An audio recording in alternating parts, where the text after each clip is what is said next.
उसी चीज को दिखाने के लिए अभी डॉक्टर राजेश कुमार बहुत आप लोगों के बीच आ रहे हैं। हमारे को प्रस्तुति करने के लिए अभी जज आ रहे हैं।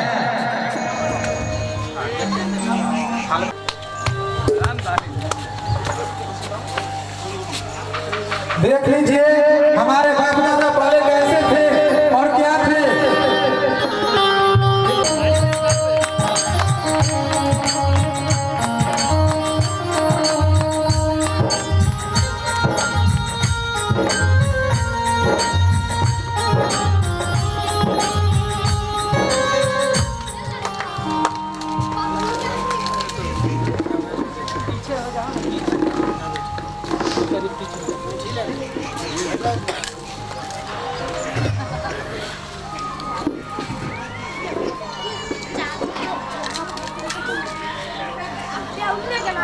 की बात आपको चुमान चाहिए। आज हम डॉक्टर राजेश कुमार बहुत आपके बीच मुझे इस भेष में आए हैं। ये हम लोगों के लिए कोई नया भेष नहीं है। हमारे बाप दादा, हमारे बापों के बाप, हमारे पूर्वज यही भेष में रह के अपना जीवन जिए। शायद आप लोगों को मालूम है कितना दर्द वो सहते थे, कितना दर्द वो झेलते थे इस भेष में। वो सोचने की आखिर हम आप क्यों नहीं सोचते हैं कि हमारे पूर्वज जो इतना दर्द झेले, इतना कष्ट झेले और आज हम जींस में हैं, चश्मा लगा के चलते हैं, टाई लगा के चलते हैं, आखिर ये सब हुआ कैसे? हमारे बाप दादा को तो अधिकार नहीं था। वो खटिया पर भी बैठे रहते थे तो मालिक को देख के उठ जाते थे। खटिया पर भी बैठने का अधिकार नहीं था। अब आपको समझाते हैं कि क्या क्या हुआ जो इस तरह का भेष पकड़ना पड़ा हमारे बाप दादाओं को। पकड़वाया गया, जबरदस्ती उनको ये भेष पकड़वाया गया। अछूत कह के, शूद्र कह के, हमारे बाप दादा अछूत थे तो अछूत बनाया क्यों? भगवान। अगर हमारे बाप दादा को भगवान अछूत बनाया तो फिर हम बाप दादा को भगवान को कैसे मान सकते? अगर हमारे बाप दादा को किसी इंसान ने बनाया, मजबूर किया बेचने आने का, गले में कटिया, कमर में झाड़ू, पैर में घुंघरू, तो हम उस आदमी को कैसे मानेंगे? उस जमाने में हमारे बाप दादा 12 बजे दिन में घर से निकलते थे, क्योंकि 12 बजे दिन में परछाई नहीं होता। जब परछाई पड़ जाता था उन लोगों का तो भी हमारे बाप दादा को मारा पीटा जाता था। गले में कटिया इसलिए डाला गया कि अगर वो थूक फेंकेंगे तो रोड पर, रास्ता पर ना फेंकेंगे, क्योंकि अगर वो थूक पर भी उनका पैर पड़ जाता तो भी हमारे बाप दादा को मारा पीटा जाता था। इसलिए कटिया गले में बांधा गया कि वो अपना धूप फेंकेंगे तो इस कटिया में फेंकेंगे। कमर में झाड़ू बांधा गया। हमारे बाप दादा जब चलते थे रास्ते में तो पहले कच्ची सड़क हुआ करता था, खेत खलियान, जिसके पांव का छाप उठता था कच्ची रास्ता में। उस छाप पर भी अगर किसी बड़का का पैर पड़ जाता तो भी हमारे बाप दादा को बहुत मार लगता था, यहाँ तक कि उसका हत्या भी कर दिया जाता था कि अछूत है, हम छुआ गए। उसके पांव वाला छाप पर अगर पैर रखा गया तो क्या छुआ गया। इसलिए कमर में झाड़ू बनवाया कि जब यह चलेगा आगे आगे छाप उगेगा तो कमर का झाड़ू जो दिख रहे हैं ये चलेंगे तो ऐसे ऐसे छाप मिटते जाएंगे। इसलिए कमर में झाड़ू बनवाया कि वो छाप मिटते चला जाए। सुनो। पैर में घुंघरू बांधने पे मजबूर किया कि अगर घुंघरू पैर में रहेगा तो पता चल जाएगा कि इधर से शूद्र आ रहा है, अछूत आ रहा है, तो वो रास्ता बदल के निकल जाएगा।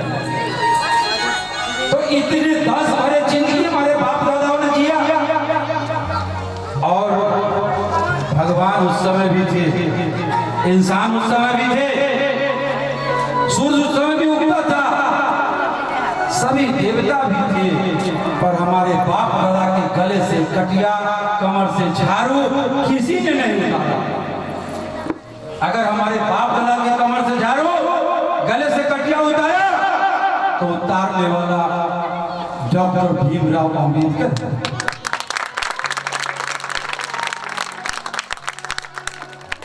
1949 से पहले संविधान लागू नहीं था, संविधान लागू नहीं था तो हमारे बाप दादा का यही दशा था।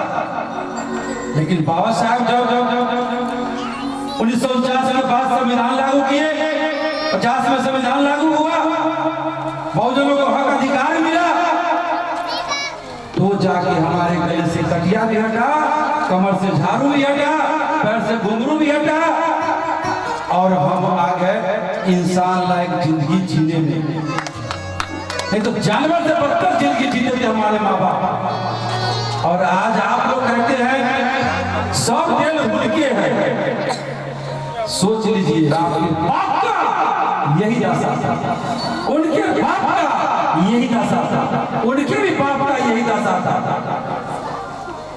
लेकिन वो समझ में नहीं आता है, क्योंकि आपके बीच में जानकारी देने वाला कोई नहीं है।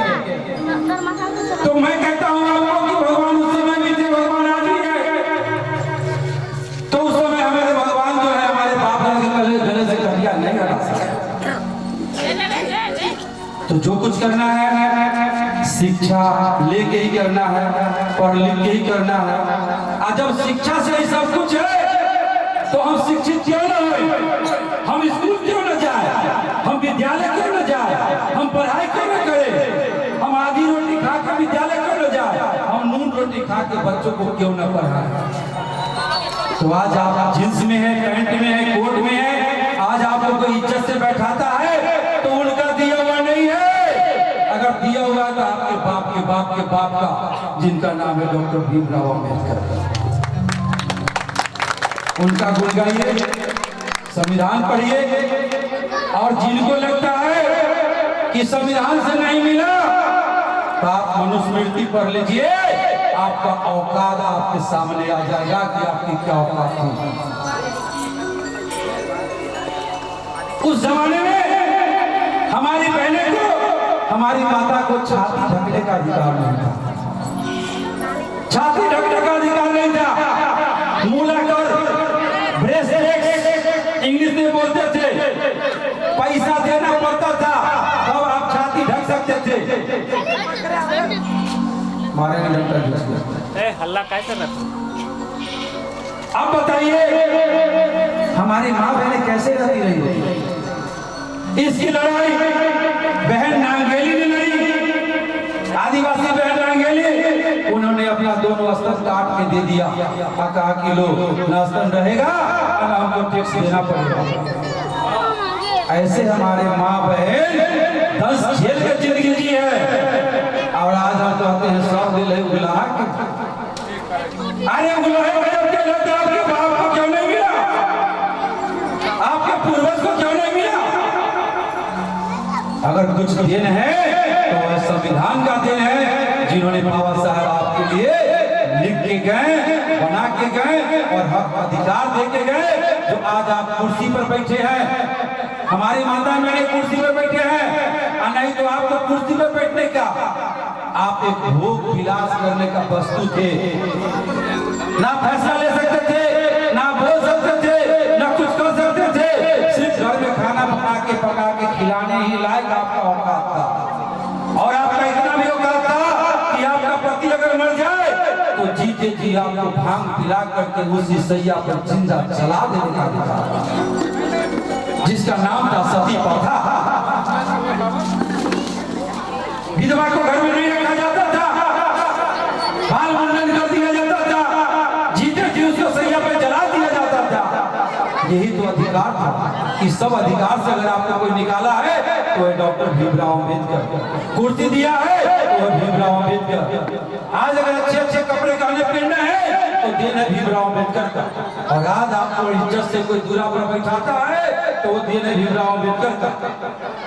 आज हर किसी से आप बात कर लेते हैं, हर रास्ते चल लेते हैं, वो है भीमराव अम्बेडकर का दिया हुआ। नहीं तो आपके बाप तो चप्पल भी सिर में रख करके रास्ते से गुजरा करते, ऐसा दिन देखे हुए। तो ये भेद पकड़ने का और समझाने का एक मात्र यही जरिया था, इसलिए आप लोग को बीच आए।